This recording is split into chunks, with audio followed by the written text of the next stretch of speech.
Hi, good evening. Political science chapter 1-ലെ essays, 2 essays ആണ് മെയിനായിട്ട് ഇതിൽ ഡിസ്കസ് ചെയ്യുന്നത്. അപ്പോൾ എൻ്റെ ചാനൽ ഇഷ്ടപ്പെടുകയാണെങ്കിൽ please like, share and subscribe. Thank you. First question, ഭരണഘടനയുടെ ആവശ്യമെന്ത്? ജനാധിപത്യ സംവിധാനത്തിൽ ഭരണഘടന അനിവാര്യമാണ്. ഒരു ജനാധിപത്യ രാഷ്ട്രം ജനങ്ങളുടെ അവകാശങ്ങളിലും സ്വാതന്ത്ര്യത്തിലും അധിഷ്ഠിതമാണ്. ഭരണഘടനയുടെ ആവശ്യങ്ങൾ എന്തൊക്കെയാണെന്ന് അപ്പോൾ നമുക്ക് നോക്കാം. അപ്പോൾ ഒരു ജനാധിപത്യ സംവിധാനത്തിലും ഭരണഘടന അനിവാര്യമാണ്. ഒരു ജനാധിപത്യ രാഷ്ട്രം ജനങ്ങളുടെ അവകാശങ്ങളിലും സ്വാതന്ത്ര്യത്തിലൊക്കെ അധിഷ്ഠിതമാണ്. അതുകൊണ്ട് തന്നെ ഭരണഘടന ആവശ്യമാണ്. അതിൻ്റെ ആവശ്യകത എന്തൊക്കെയാണെന്ന് നമുക്ക് നോക്കാം. ഒന്ന്, ഭരണഘടന ഏകോപനവും ഉറപ്പും നൽകുന്നു. ഭരണഘടന എല്ലാവരെയും ഏകോപിപ്പിക്കുന്നു, പല കാര്യങ്ങളിലും ഉറപ്പ് നൽകുന്നു. തീരുമാനമെടുക്കാനുള്ള അധികാരം ഓരോരുത്തർക്കും, ഓരോ കാര്യങ്ങൾക്കും ആർക്കൊക്കെയാണ് തീരുമാനം എടുക്കേണ്ടത്, അതിനുള്ള അധികാരം ആർക്കൊക്കെയാണെന്ന് വ്യക്തമാക്കുന്നു. ഗവൺമെന്റിന്റെ അധികാരങ്ങൾക്ക് പരിധി നിർണ്ണയിക്കുന്നതും ഭരണഘടനയാണ്. സമൂഹത്തിന്റെ ലക്ഷ്യങ്ങളും അഭിലാഷങ്ങളും നോക്കുന്നതും ഭരണഘടനയാണ്. ജനതയുടെ മൗലിക വ്യക്തിത്വം നോക്കുന്നതും ഭരണഘടനയാണ്. അപ്പോൾ ഇതൊക്കെ എന്തൊക്കെയാണ് നമുക്ക് വിശദമായിട്ട് പഠിക്കാം. ഫസ്റ്റ് പോയിന്റ്, ഭരണഘടന ഏകോപനവും ഉറപ്പും നൽകുന്നു.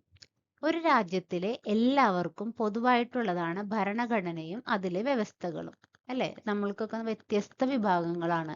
പല ജാതി, പല മതം, പല വർഗങ്ങളിലുള്ള ആൾക്കാരാണ് നമ്മുടെയൊക്കെ നാട്ടിലുള്ളത്. ഇവരെയൊക്കെ ഏകോപിപ്പിക്കാൻ വളരെ സഹായകരമാണ് നമ്മുടെ ഭരണഘടന. അപ്പോൾ ഒരു രാജ്യത്തിലെ എല്ലാവർക്കും പൊതുവായിട്ടുള്ളതാണ് ഭരണഘടനയും അതിലെ വ്യവസ്ഥകളും. വ്യത്യസ്ത വിഭാഗങ്ങളെ ഏകോപിപ്പിക്കുവാനായിട്ട് വളരെ സഹായകരമാണ് ഭരണഘടന. ഭരണഘടനയ്ക്ക് അർത്ഥമുണ്ടാകുന്നത് അത് എല്ലാവരും അനുസരിക്കുമ്പോഴാണ്. ഭരണഘടനയ്ക്ക് അർത്ഥമുണ്ടാകുന്നത് എപ്പോഴാണ്? അത് എല്ലാവരും അനുസരിക്കുമ്പോഴാണ്. അനുസരിക്കാത്തവർക്കുള്ള ശിക്ഷ ഭരണഘടന തന്നെ വ്യവസ്ഥ ചെയ്യുന്നുണ്ട്. അതാണ് നിയമങ്ങൾ. ആ നിയമങ്ങളിൽ ആ റൈറ്റ്സ് അല്ലെങ്കിൽ ആ ഭരണഘടന അനുസരിക്കാത്തവർക്കുള്ള ശിക്ഷകൾ പറയുന്നുണ്ട്. ഭരണഘടന എല്ലാ ജനവിഭാഗങ്ങളെ ഏകോപിപ്പിക്കുകയും എല്ലാവരും നിയമം അനുസരിക്കുന്നുണ്ടെന്ന് ഉറപ്പാക്കുകയും ചെയ്യുന്നു. അപ്പോൾ ഏകോപനവും ഉറപ്പുവരുത്തലുമാണ്. അപ്പൊ എന്താ ചെയ്യുന്നത്? ഭരണഘടന എല്ലാ ജനവിഭാഗങ്ങളെയും ഏകോപിപ്പിക്കുകയും എല്ലാവരും നിയമം അനുസരിക്കുന്നുണ്ടെന്ന് ഉറപ്പാക്കുകയും ചെയ്യുന്നു.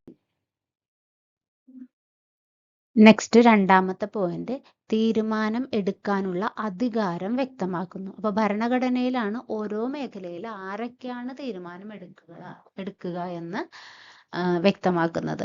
നിയമം നിർമ്മിക്കുന്ന കാര്യത്തിൽ തീരുമാനമെടുക്കാനുള്ള അധികാരം നിയമനിർമ്മാണ സഭയ്ക്കാണ്. അപ്പൊ നിയമം നിർമ്മിക്കുന്ന കാര്യത്തിൽ തീരുമാനമെടുക്കാനുള്ള അധികാരം നിയമനിർമ്മാണ സഭയ്ക്കാണ്. നിയമം നടപ്പിലാക്കുന്ന കാര്യത്തിൽ തീരുമാനമെടുക്കാനുള്ള അധികാരം കാര്യനിർവഹണ വിഭാഗത്തിനാണ്. നിയമം നടപ്പിലാക്കുന്ന കാര്യത്തിൽ തീരുമാനമെടുക്കാനുള്ള അധികാരം കാര്യനിർവഹണ വിഭാഗത്തിനും, നിയമം വ്യാഖ്യാനിക്കുന്ന കാര്യത്തിൽ തീരുമാനമെടുക്കാനുള്ള അധികാരം നീതിന്യായ വിഭാഗത്തിനുമാണ് ഭരണഘടന നൽകുന്നത്. നിയമം വ്യാഖ്യാനിക്കുന്ന കാര്യത്തിൽ തീരുമാനമെടുക്കാനുള്ള അധികാരം നീതിന്യായ വിഭാഗത്തിനാണ് ഭരണഘടന നൽകുന്നത്. ചുരുക്കത്തിൽ, തീരുമാനമെടുക്കാനുള്ള അധികാരം ഭരണഘടന നൽകിയിരിക്കുന്നത്, മൊത്തത്തിലുള്ള തീരുമാനം എടുക്കാനുള്ള ഒരു അധികാരം ഭരണഘടന നൽകിയിരിക്കുന്നത് ഗവൺമെന്റിനാണ്. നെക്സ്റ്റ് പോയിന്റ്, ഗവൺമെന്റിന്റെ അധികാരങ്ങൾക്ക് പരിധി നിർണ്ണയിക്കൽ. സമൂഹത്തെ സംബന്ധിക്കുന്ന വിവിധ വിഷയങ്ങളിൽ തീരുമാനമെടുക്കാനുള്ള അധികാരം ഭരണഘടന നൽകിയിരിക്കുന്നത് ഗവൺമെന്റിനാണ്. അപ്പോൾ സമൂഹത്തിലെ പല വിഷയങ്ങളിലും തീരുമാനമെടുക്കാനുള്ള അധികാരം ഭരണഘടന നൽകിയിരിക്കുന്നത് ഗവൺമെന്റിനാണ്. പക്ഷെ അധികാരം നൽകുന്നതിനോടൊപ്പം അതിന്റെ പരിധി നിർണ്ണയിച്ചിട്ടുണ്ട്. എന്തുകൊണ്ടാണ് പരിധി നിർണ്ണയിക്കുന്നത്? അല്ലെങ്കിൽ അവിടെ സ്വേച്ഛാധിപത്യം ഉണ്ടാകും. അതുകൊണ്ടാണ് അധികാരം ഭരണഘടന നൽകിയിട്ടുണ്ട് തീരുമാനം എടുക്കാനുള്ളതൊക്കെ, പക്ഷെ അധികാരത്തിന് പരിധിയും ഭരണഘടന നിർണയിച്ചിട്ടുണ്ട്. ഗവൺമെന്റിന് നിയന്ത്രിതമായ അധികാരങ്ങൾ മാത്രമേ ഉള്ളൂ. അധികാരങ്ങൾ നിയന്ത്രിച്ചില്ലെങ്കിൽ അതേ സ്വേച്ഛാധിപരമായ രീതിയിൽ പ്രവർത്തിക്കുകയും സമൂഹത്തിന്റെ താല്പര്യങ്ങൾക്ക് വിരുദ്ധമാകുകയും ചെയ്യും. അപ്പോൾ ഈ അധികാരങ്ങൾക്ക് ഒരു പരിധി നിശ്ചയിച്ചിട്ടില്ലെങ്കിൽ അല്ലെങ്കിൽ നിർണയിച്ചിട്ടില്ലെങ്കിൽ അത് സ്വേച്ഛാധിപത്യപരമായ രീതിയിൽ പ്രവർത്തിക്കുകയും സമൂഹത്തിന്റെ താല്പര്യങ്ങൾക്ക് വിരുദ്ധമാകുകയും ചെയ്യും. നെക്സ്റ്റ് പോയിന്റ്, സമൂഹത്തിന്റെ ലക്ഷ്യങ്ങളും അഭിലാഷങ്ങളും. സ്വതന്ത്രവും സമത്വപൂർണവുമായ ഒരു ജനാധിപത്യ മതേതര സോഷ്യലിസ്റ്റ് പരമാധികാര ക്ഷേമരാഷ്ട്രം രൂപീകരിക്കുക എന്നതാണ് ഇന്ത്യൻ സമൂഹത്തിന്റെ ലക്ഷ്യം. അപ്പൊ ഇന്ത്യൻ സമൂഹത്തിന്റെ ലക്ഷ്യം എന്താണെന്ന് 2 മാർക്സ് ക്വസ്റ്റ്യൻ ആയിട്ടും ചോദിക്കാം. എന്താണ്? സ്വതന്ത്രവും സമത്വപൂർണമായ സ്വാതന്ത്ര്യം വേണം, എല്ലാവരും സമന്മാരായിരിക്കണം, ഒരു മതേതര സോഷ്യലിസ്റ്റ് പരമാധികാര ക്ഷേമരാഷ്ട്രം. ഇതാണ് ഇന്ത്യൻ സമൂഹത്തിന്റെ ലക്ഷ്യം. സ്വതന്ത്രവും സമത്വപൂർണവുമായ ജനാധിപത്യ മതേതര സോഷ്യലിസ്റ്റ് പരമാധികാര ക്ഷേമരാഷ്ട്രം രൂപീകരിക്കുക എന്നതാണ് ഇന്ത്യൻ സമൂഹത്തിന്റെ ലക്ഷ്യം. ഇതുപോലെ ഓരോ സമൂഹത്തിന്റെയും ലക്ഷ്യങ്ങളും അഭിലാഷങ്ങളും നേടിയെടുക്കുന്നതിന് വേണ്ടിയുള്ള മാർഗരേഖകൾ വിവരിക്കുന്നതും അതാത് രാഷ്ട്രത്തിന്റെ ഭരണഘടനയിലാണ്. അപ്പൊ ഇതൊക്കെ നേടിയെടുക്കാനുള്ള, ഈ ലക്ഷ്യങ്ങളും അഭിലാഷങ്ങളും ഒക്കെ നേടിയെടുക്കാനുള്ള മാർഗരേഖകൾ വിവരിക്കുന്നത് അതാത് രാഷ്ട്രത്തിന്റെ ഭരണഘടനയിലാണ്.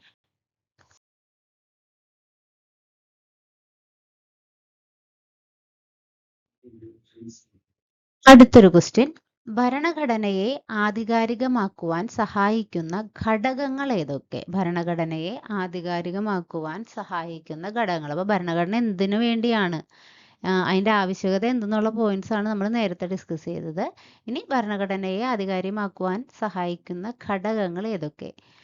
അപ്പോൾ ആധികാരികത എന്നതുകൊണ്ട് ഉദ്ദേശിക്കുന്നത് എന്താണ്? അത് 1 മാർക്ക് ക്വസ്റ്റ്യൻ ആയിട്ട് ചോദിക്കാവുന്നതാണ്. ഒരു സമൂഹത്തിൽ ഒരു ഭരണഘടനയ്ക്ക് ലഭിക്കുന്ന സ്വീകാര്യതയാണ് ആധികാരികത എന്ന് പറയുന്നത്. അപ്പോൾ ഒരു സമൂഹത്തിൽ ഒരു ഭരണഘടനയ്ക്ക് ലഭിക്കുന്ന സ്വീകാര്യതയാണ് ഡാഷ് എന്ന് പറയുന്നത് എന്ന് ചോദിക്കാം. അപ്പൊ എന്താണ് ആധികാരികത?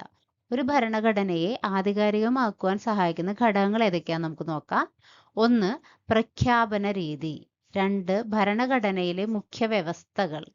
3, സന്തുലിത സ്ഥാപന രൂപരേഖ. അപ്പൊ 3 എണ്ണമാണുള്ളത്: പ്രഖ്യാപന രീതി, ഭരണഘടനയിലെ മുഖ്യ വ്യവസ്ഥകള്, സന്തുലിത സ്ഥാപന രൂപരേഖ. ഇനി ഇതിൽ ഒന്നാമത്തെ പോയിന്റ് ആണ് പ്രഖ്യാപന രീതി. ഭരണഘടന എങ്ങനെ നിലവിൽ വന്നു എന്നതാണ് പ്രഖ്യാപന രീതി കൊണ്ട് ഉദ്ദേശിക്കുന്നത്. അപ്പൊ ഭരണഘടന എങ്ങനെയാണ് നിലവിൽ വന്നത്, എപ്പോഴാണ്, എന്തൊക്കെയാണ് അതിന്റെ കാര്യങ്ങൾ, അതിനെയാണ് പ്രഖ്യാപന രീതി എന്നതുകൊണ്ട് ഉദ്ദേശിക്കുന്നത്.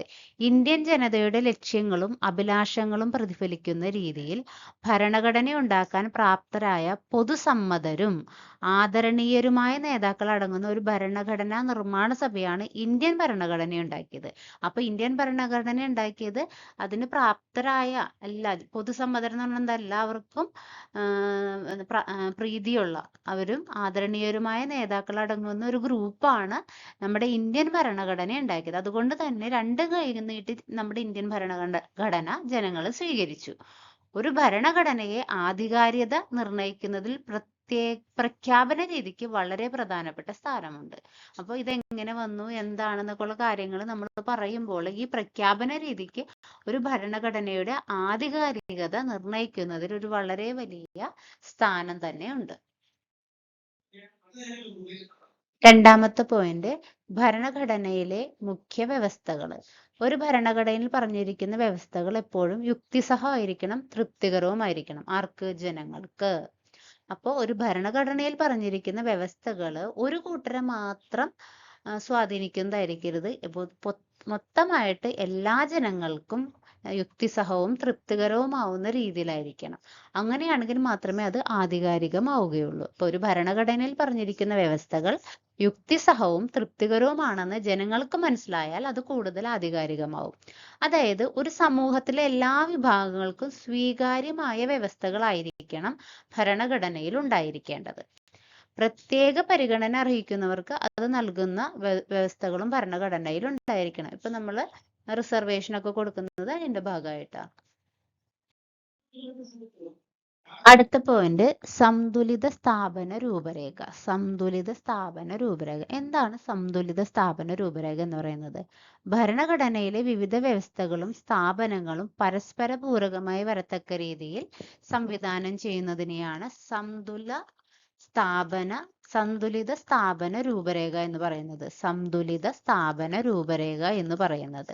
അപ്പോൾ ഭരണഘടനയിലെ വിവിധ വ്യവസ്ഥകളും സ്ഥാപനങ്ങളും പരസ്പര പൂരകമായി വരത്തക്ക രീതിയിൽ സംവിധാനം ചെയ്യുന്നതിനെ. അപ്പൊ എങ്ങനെയാണ് പരസ്പര പൂരകമായി വരത്തക്ക രീതിയിൽ സംവിധാനം ചെയ്യുന്നതിനെയാണ് സന്തുലിത സ്ഥാപന രൂപരേഖ എന്ന് പറയുന്നത്. അപ്പൊ ഒരു എക്സാമ്പിൾ പറഞ്ഞിട്ടുണ്ടെങ്കിൽ ഒരു യന്ത്രം നമ്മൾ പ്രവർത്തനക്ഷമമാക്കണമെങ്കിൽ എന്ത് ചെയ്യണം? അതിന്റെ എല്ലാ ഡിസൈനും പൂർണ്ണമാകണം, ആ രൂപരേഖ പൂർണ്ണമാകണമെങ്കിൽ അതിന്റെ ഓരോ ഘടകങ്ങളും അത് കറക്റ്റ് സ്ഥാനത്ത് തന്നെ നമ്മൾ എന്ത് ചെയ്യണം? കൃത്യമായി നിർണ്ണയിക്കണം. എല്ലാ നെട്ടും ബോൾട്ടും കറക്റ്റ് സ്ഥലത്ത് തന്നെ കൃത്യമായി നിർണ്ണയിക്കണം.